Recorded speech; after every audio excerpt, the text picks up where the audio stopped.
कंगना जी हर हाल में हारेगी। आज भी सुखविंदर सिंह सुक्खू को हमीरपुर अपना नेता नहीं मानता। जब वो सीएम थे, जब आप सीएम थे, तब आपको हमीरपुर याद नहीं आता। सुक्खू जी, हमारी बात सुन लीजिए, जहाँ भी हैं आप।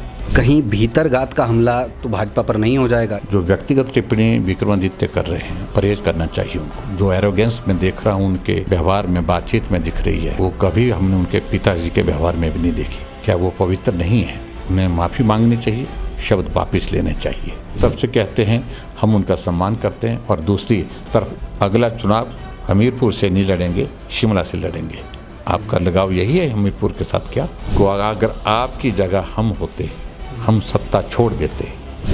आप थोड़ा सा अध्ययन कर लें, पूरी जानकारी ले लें। नमस्कार, लाइव टाइम स्ट्रीम में आप सभी का स्वागत है। मैं मनोज ठाकुर।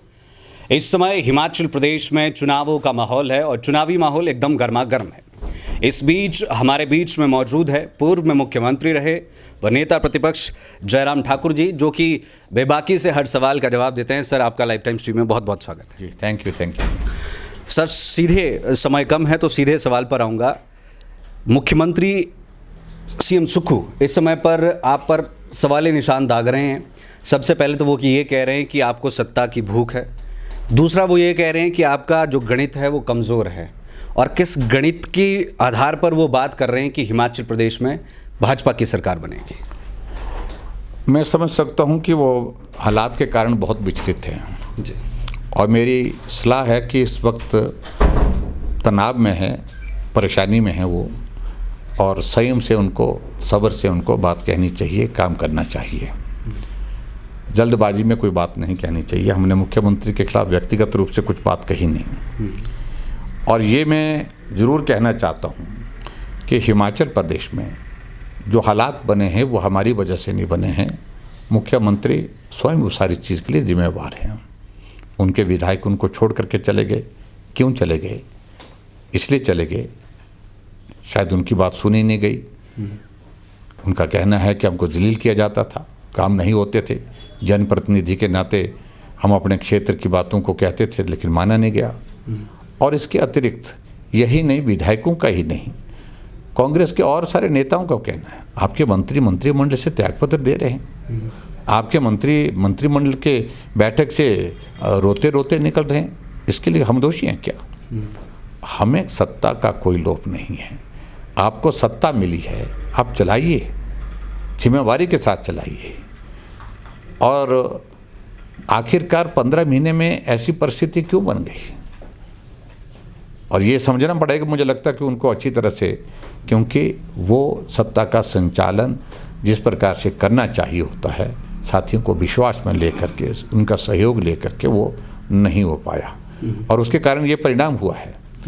और जहाँ तक बात वो कह रहे हैं कि भाई जयराम ठाकुर को जो है वो सत्ता का लालच है, मैं इस बात को सिरे से खारिज करता हूँ। मैं एक बात ज़रूर कहना चाहता हूँ, लालच तो भाई को, अगर आपकी जगह हम होते, हम सत्ता छोड़ देते, ये कह करके कि राज्यसभा की सीट हार गए बहुमत होने के बावजूद, और उसके पश्चात सत्ता में रहते हुए बहुमत होने के बावजूद आप बजट पारित करने के लिए 15 विधायकों को विपक्ष के सस्पेंड करते हैं, तब पारित करते हैं। तो इसको सत्ता का लोभ नहीं बोले तो और क्या बोले? लोभ तो आपको है। आप अपने सत्ता को बचाने के लिए प्रयत्न कर रहे हैं। और मुझे लगता है कि इसमें बहुत सफलता की गुंजाइश मुझे दिखती नहीं है। इसलिए नहीं दिखती है क्योंकि आपके ही पार्टी के अंदर कुछ चीज़ें पार्टी के नेतृत्व ने तय कर दी हैं कि लोकसभा तक जैसे कैसे चलाइए, निकालिए। उसके बाद सत्ता में नेतृत्व परिवर्तन की बातें वो स्पष्ट कर चुके हैं। आपकी केंद्र की टीम आई, उन्होंने भी रिपोर्ट में यही कहा है, शायद, मुझे मालूम नहीं। और उसके साथ साथ में आपके 3 लोग लोगों के बीच में कहते फिर रहे हैं कि चुनाव निकालिए, लोकसभा का चुनाव, और उसके पश्चात वो नहीं होंगे, हम होंगे। अब कौन होगा मुझे मालूम नहीं। तो ये हकीकत है। आपके ही लोग जो कर रहे हैं उनके बारे में आप चिंता करिए। हमें कोई लोभ नहीं है। आपको 5 वर्ष के लिए सत्ता मिली है, आप सत्ता को चलाइए, लेकिन अगर नहीं आपके बस में हालात इस तरह के रहती है, वो परिस्थिति राजनीतिक दृष्टि से हम विपक्ष में हैं, मुझे तो कहना है, और जो भी निर्णय आप जो इस प्रकार के जन विरोधी करते हैं उसका समर्थन नहीं कर सकते, उसका विरोध ही करेंगे। सर, यहाँ पर उप मुख्यमंत्री की अगर हम बात करें, परसों कल उन्होंने कहा है कि हम काफ़ी कॉन्फिडेंट है, हम डर नहीं रहे हैं, हमारी सत्ता बिल्कुल मजबूत है, हम 2 सिटिंग विधायक उतार रहे हैं, एक विक्रमादित्य सिंह, दूसरा विनोद सुल्तानपुरी, हम काफ़ी कॉन्फिडेंट है। इस मूव को आप किस तरह से देखते हैं? देखिए, हमें वो सारी चीज़ से वो कैंडिडेट उनको तय करना, अपनी पार्टी का वो तय करें, किसको भी करना, हम हराएंगे, दोनों हराएंगे, दोनों क्या, चारों जो होंगे चारों हराएंगे। और जहाँ वो कह रहे हैं कि गणित की बातें अगर हमसे पूछ रहे हैं, गणित तो आपका ये था कि 40 + 3 43 कितने, कैसे, आंकड़ों पर मैं टिप्पणी नहीं करना चाहता हूँ। मतलब आप कह रहे हैं कि कुछ धमाल होगा?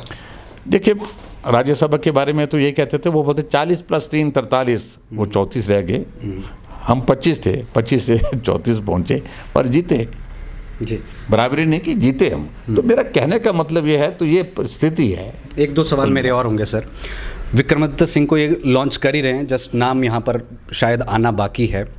तो विक्रमादित्य सिंह कह रहे हैं कि कंगना जी हर हाल में हारेगी और वो पवित्र होकर के, हिमाचल से पवित्र होकर के बॉलीवुड जाएंगी। आपका इस पर क्या कहना? देखो, मैं कुछ कहना नहीं चाह रहा हूँ अभी।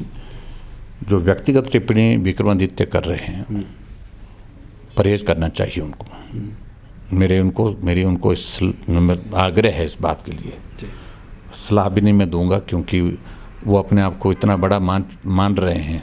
जो एरोगेंस में देख रहा हूँ उनके व्यवहार में, बातचीत में दिख रही है, वो कभी हमने उनके पिताजी के व्यवहार में भी नहीं देखी। हम बहुत नज़दीकी से देखे उनको, और मैं यही कहूँगा कि किसी भी महिला के बारे में इस प्रकार की टिप्पणी नहीं करनी चाहिए कि देवभूमि में आकर के वो पवित्र होकर के जाएं। अभिप्राय क्या है आपका? क्या वो पवित्र नहीं है? ये दृष्टिकोण ही गलत है, ये सोचना ही गलत है, ये बोलना ही गलत है।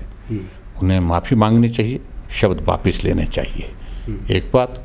और दूसरी बात, जो उनकी एक नेत्री ने मंडी के बारे में जो टिप्पणी की है, और जिस तरह की मंडी को बताने की कोशिश कर रहे हैं, उसमें विक्रमादित्य क्या कहते हैं, उसमें कांग्रेस के नेता क्या कहते हैं? ये मंडी की भावनाओं को आहत किया है, मंडी की बेटी को जलील किया है, अपमान किया है। ये सारी चीज़ें इस चुनाव में भुगतनी पड़ेंगी, कैंडिडेट कोई भी हो।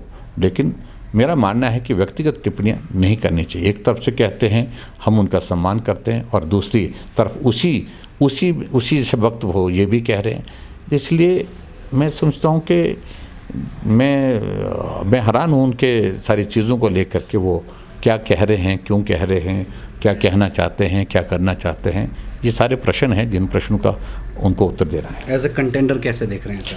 मैं देखो, कंटेंडर हैं वो, ठीक है, अपनी बात वो अपनी लोगों के बीच में कहें। चुनाव मुद्दों पर होगा और मुद्दों पर हम बात करेंगे, और हम जीतेंगे, निश्चित रूप से जीतेंगे। जी सर, एक अंतिम प्रश्न है छोटा सा, अगर आप जवाब देना चाहें।